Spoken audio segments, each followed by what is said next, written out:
Here we go. Hello and welcome along. It is the penultimate JDQ of the week. It is Thursday, the 28th of August. And your penultimate JDQ of the week, and also the penultimate JDQ of August. Let me just double check. Am I right on that? Yeah, because Sunday is the 31st. So this is the penultimate JDQ of the month. It is hotting up on the monthly leaderboard. I'm not going to give it away because by the time the leaderboard that I have will be completely different for the leaderboard by the time you get to this. But I'm just going to say it was very close. Very, very, very, very, very close. In fact, the whole of the top 10, as I look at it now, was very, very tight, and we could all change those top three placings going into this final week. But I'm sure if you have a look at it, if you look at it today, when you add your scores in, you'll see how close it is going into the final quiz of the week tomorrow. But that's tomorrow. Let's get down to business with today. Grab your pens and paper, switch your brains on and in gear. Let's see how you do with today's selection. Here we go. It's question number one. Thursday, the 28th. No, that's not question number one. Question number one. Prior to the adoption of the euro, what was the currency of Italy?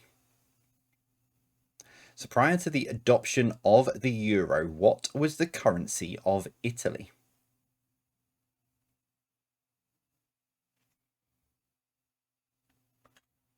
Question number two. What is the medical term halitosis known as? So what is the medical term halitosis known as?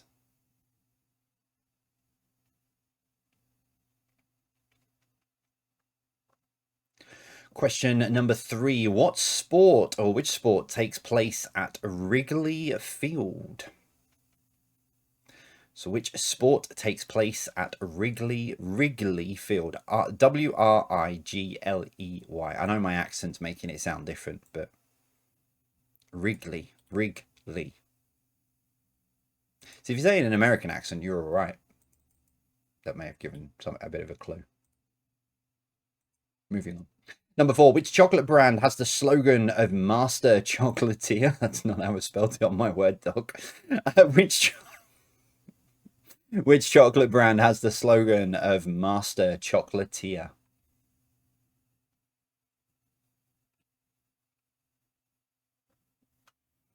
And your final question today, number five, which little piggy went to market?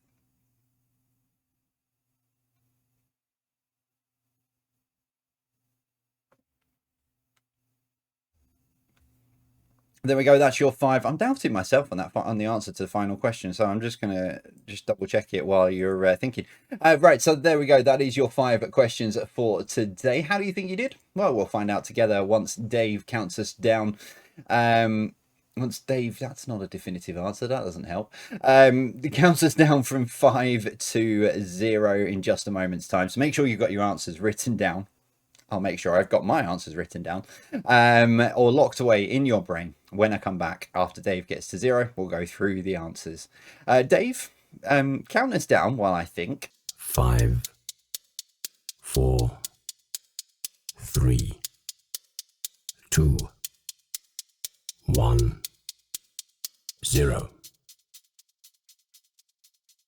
Thanks, Dave. I'm more confused than I was before. But anyway, we'll go through the answers, and I might just have to leave question 5 potentially a little bit open, but we'll get to that in a minute and I'll explain. Let's see how you did with the others. Here's question number 1. Prior to the adoption of the euro, what was the currency of Italy? It was the lira. Question number 2. What is the medical term halitosis known as? It is bad breath. Number 3, which sport takes place at Wrigley Field? It is baseball. Number 4, which chocolate brand has the slogan of Master Chocolatier? It is Lindt, L-I-N-D-T, Lindt. And now question 5. So which little piggy went to market? Now I am right. My answer on here is right in theory. So I've got the little toe. Now, when I went to double check, I thought, hang on, let me just double check that. Now, if you look at that sort of as a whole, some people do it the different way around. So, you'll remember the nursery rhyme, this little piggy went to market, this little piggy stayed home, this little piggy had roast, etc. the way we grown up and, you know, sort of taught was to start with the little toe. So this little piggy went to market, which makes the question right, little piggy. So I'm gonna have to leave this open, and I don't like generally doing this, but I probably should have changed the question, but I didn't actually think about it until I doubted it when I was reading it. So I will hold my hands up. So if you do it traditionally in a different way, so maybe you start with the big toe, then you can give yourself the point, really. Traditionally, from what we were taught as kids, it was the little toe that you start with, but there is possibility that some may start with the big toe. So yeah, I mean, as long as you've got toe in there, I'll leave it at that. As long as you've got toe in the answer, you can have the point for which little piggy went to market. I don't like that. I don't like leaving it like that, but you know, I prefer definitive stuff. But I'll go with it for today, because you know I'm recording this in advance of Thursday, and you know, by the time it gets to it, I'll be wondering what on earth people are going on about. So I'll leave it open. If you've put toe, you can have the point.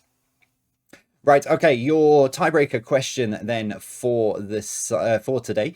The euro is now the official currency of how many countries? Okay, so the euro is now the official currency of how many countries? As always, nearest to it gets the point for those of you adding your score to Quiz Hub. As always, it's the difference between your answer and the correct one. Controversy on the penultimate quiz of August, where the leaderboard is so tight and any little thing could make a difference. And it could be that little piggy went to mark. Which little piggy went to market could make the difference. Right, okay, go answers down for this tiebreaker question. It is 43. Yep, there are 43 countries now that have the euro as their official currency.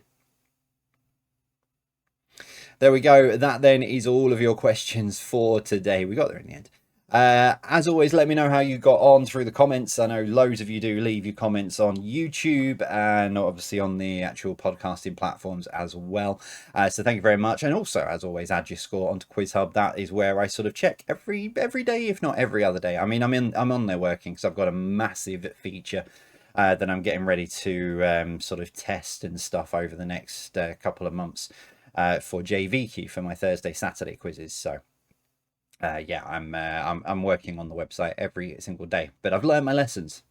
If it's already in there, I don't break it. Basically, if I'm working on new features, let's keep it as far away as possible from everything that's working, because at the moment, touch wood, Quiz Hub seems to be working very well. Right, that's me. I'll be back tomorrow for the final JDQ of the week and of August, with another 5 questions for you. So as always, for me then, I'll see you soon. Take care and stay safe.